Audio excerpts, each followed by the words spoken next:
ഇന്നത്തെ ക്ലാസ് കുറച്ച് ഹാഫിൽ കുട്ടിയൊക്കെ കേട്ടോ. അത് കഴിഞ്ഞിട്ട് നമ്മൾ ഓലി കൊണ്ട് ഒരു അമ്യൂസ്മെന്റ് പാർക്ക് പോവാണ്. വളാഞ്ചേരിയിലെ ഫ്ലോറ ഫാന്റാസിയൊക്കെ കേറുമ്പോ തന്നെ മേലെ ഡാഗിനും കുട്ടൂസനൊക്കെ എന്നിട്ട് കേറി വരുമ്പോ തന്നെ ഈ ഒരു ഐറ്റത്തിൽ കൂടെ പോണട്ടോ. ആകണ്ട് തല കറങ്ങില്ലാതാവും. പിന്നെ കുട്ടികളൊക്കെ ഓരോ ടീമാക്കിയിട്ട് ഓരോ ലീഡറിനെ വെച്ച് ഓലെ ഇഷ്ടത്തിനാണ് പറഞ്ഞിട്ടു. പിന്നെ കുട്ടികൾക്ക് 45 കിലോ ഇല്ലാത്തതുകൊണ്ട് ചില റൈഡിലൊന്നും കയറാൻ പറ്റൂല കേട്ടോ. പക്ഷെ ഇയാൾക്ക് എല്ലാ റൈഡിലും കയറാം, കാരണം ഇയാള് 100 കിലോ ഉണ്ട്. പിന്നെ നേരെ പോയത് പ്രേതത്തിന്റെ റൂമിക്ക. പലതരത്തിലുള്ള പ്രേതങ്ങൾ, എന്ത് രസറിയോ കാണാന്.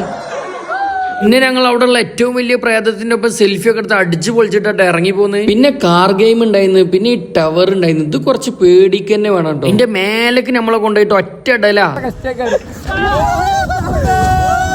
പിന്നെ 3Dന്റെ ഒക്കെ മരക്കത്തെ 10D പാമ്പ് കൊത്തുണ്ടായിരുന്നു. പിന്നെ അക്വേറിയം, എത്ര ഐറ്റംസ് മീനുകൾ അറിയോ, കുറെ വെറൈറ്റീസ് ഓഫ് മീനുകളെ കണ്ടിട്ട് നമ്മള് കാണാതെ. പിന്നെ ലഹരിക്ക് അഡിക്റ്റ് ആയ മീനുകൾക്ക് പ്രത്യേകം പുകട്ടിട്ട് വളർത്തുന്ന വേറൊരു സ്ഥലവും കണ്ടു, ഡി അഡിക്ഷൻ സെന്റർ. മീനുകൾക്കുണ്ടല്ലോ എങ്ങനെയൊക്കെ, ഞാൻ കുറെ ചിരിച്ചിട്ടു. അത് കഴിഞ്ഞിട്ട് ഒരു പോത്തുമ്മ കറങ്ങലുണ്ടായിരുന്നു. 100 രൂപ കിട്ടും വികാതെ പിടിച്ചെന്നാല്, പക്ഷെ ഇതുവരെ ആർക്കും കിട്ടിയിട്ടില്ല എന്നുള്ളതാണ് ചരിത്രം. പിന്നെ നേരെ വെള്ളത്തിൽ പോയി ഇവിടെ കുറെ ഐറ്റംസ് റൈഡ് ഉണ്ടായിരുന്നു. കുട്ടികളൊക്കെ ഫുൾ ഹാപ്പി ആയിരുന്നു. ഡെയിൻ ഖുർആൻ അക്കാഡമി അവിടുത്തെ കുട്ടികളെ മാക്സിമം ഹാപ്പി ആക്കിയിട്ട് കൊണ്ടുവരുള്ളൂ എന്നുള്ള അവിടുത്തെ ടീച്ചർമാരിനോട് പറഞ്ഞു. ചില റൈഡിലൊക്കെ കയറി ആകെ ബേജാറായി ഉള്ളുരുക്കി പോയിട്ട് ഒരു പച്ച റൈഡൊക്കെ ഉണ്ടായിരുന്നു, പടച്ചോനെ. പിന്നെ കുറെ പൈപ്പുകൾ ഉള്ളു കൂടെ പോയി, പിന്നെ തിരമാല ഉണ്ടായിരുന്നു, അങ്ങനെ കുറെ ഐറ്റംസുകൾ ഉണ്ടായിരുന്നു. പിന്നെ അവിടെ ഒരു പ്രത്യേക തരം ചെടി വളർത്തിയ കണ്ടപ്പോ നല്ലവനായ ഉണ്ണിന് ഓർമ്മ വന്നു. ഈ മീൻ ഇടക്കിടക്ക് വെള്ളം തുപ്പിട്ടു, അത് കാണാൻ നല്ല രസം. എല്ലാവരും മേത്തു കൂടെ ഉണ്ടാവും. ഈ മീൻ ശരിക്കും പൊട്ടനെ, വല്ല അക്വേറിയത്തിലും പോയി പൈസ ഉണ്ടാക്കി കൂടെ. വെള്ളം കുടിക്കാ തുപ്പ, വേറെ ഒരു പണിയില്ല, അങ്ങനെ ജീവിക്കന്നെ. പിന്നെ കുട്ടികളൊപ്പം കുറച്ച് ടൈമൊക്കെ സ്പെൻഡ് ചെയ്ത് ഉഷാറാക്കിയിട്ട് ഞാൻ അവിടുന്ന് പോന്നു. അപ്പൊ അടുത്തൊരു വിശേഷങ്ങളുമായി